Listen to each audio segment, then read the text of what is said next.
This week in Springfield, we'll be talking with Dave Veit of the Illinois Retail Merchants Association. We're going to talk about Senate Bill 1565, which will take the minimum wage from its current $8.25 to over $10.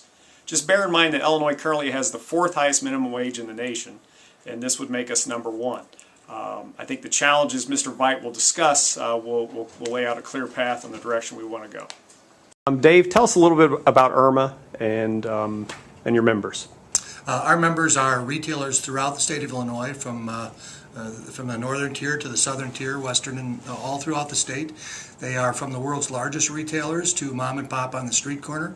Martin Newman from Jacksonville was one of our retailers of the year several years ago. Jim Lukeman, all kinds of good people over there in Jacksonville and all around your district have been or are members of ours today. And you have members including McDonald's? Sure, absolutely. McDonald's, we food, drug, general merchandise, restaurants, primarily chain restaurants, not necessarily the white tablecloths. Okay, and so when we talk about something like the minimum wage proposal that's out there right now, talk to us a little bit about where the minimum wage is and what this proposal would do. Well, Illinois has the highest minimum wage in the Midwest and third highest in the country right now at $8.25. There's a proposal to index it and get it up to about $10.30 over the course of the next, I think it's 4 years. It's very expensive, it's very costly, and will clearly be the death knell to young people getting jobs in starting kind of positions. You know, minimum wage was always designed to guarantee something, I'm not sure what, but what it will guarantee is that young people don't get jobs, that first-time earners don't get to be first-time earners. Right now in Illinois and across the country, we have the highest youth unemployment rate in the history of the United States. And that's particularly true in the minority community, where 60% of those seeking jobs who are under 23 do not have employment. The reason in Illinois is because it costs too much. We have to provide training and time and extra dollars. And whereas with all of the folks who are unemployed today, we can find trained people, pay them more money, make them more productive. So increasing the minimum wage is going to do nothing but ensure that the high school kid who's looking for a job at the local store or at the car wash or wherever is just not going to have that kind of opportunity. The minimum wage is not designed to ensure that somebody making 40 hours a week can feed a family.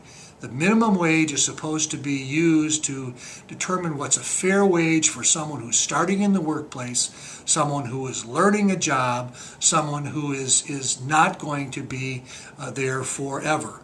Presumably, most people who are CEOs of companies or owners of companies started at one time or another at the minimum wage, and they've grown to make good livings over time because of their success, not because government has told people what they have to pay. Correct. I've read an article, I can't remember who wrote it, that basically said the importance of having minimum wage jobs available to our youth is that it's their initiation, it's their rite of passage, and it's where most people develop their first work ethic. And if we create a void, especially in our inner cities where kids don't have access to this, it has repercussions down the road.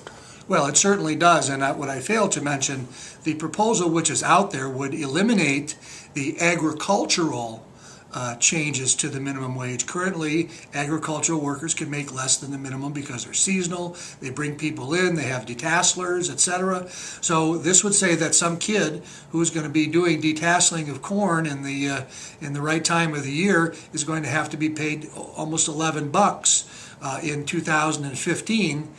What's that going to do for the price of corn? What's that going to do for the price of food? What's that going to do for the family farmer? So historically, then, we know this, that the data tells us that the minimum wage boost has hurt job creation.